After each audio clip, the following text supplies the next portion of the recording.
বিসমিল্লাহির রহমানির রহিম। আসসালামু আলাইকুম ওয়া রাহমাতুল্লাহি ওয়া বারাকাতুহু।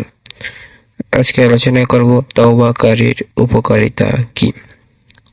তিনজন লোক হুসাইন আলাইহিস সালামের নিকটে আসলেন।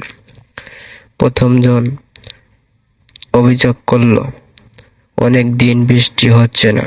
একথা শুনে হুসাইন আলাইহিস সালাম বললেন, বেশি বেশি করে তওবা করো।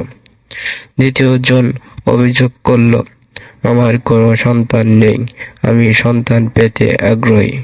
একথা শুনে হুসাইন বিন আলী আলাইহিস সালাম বললেন, বেশি করে তওবা করো। তৃতীয় জন অভিযোগ করল, এলাকায় দুর্ভিক্ষ দেখা দিয়েছে, ফসল উৎপন্ন হচ্ছে না। তখন হুসাইন আলাইহিস সালাম বললেন, বেশি করে তওবা করো। তার সামনে যারা বসেছিল তারা বলল, হে রাসূল পাকের নাতি। তিনজনের তিন ধরনের অভিযোগ করল। আপনি এক উত্তর দিলেন।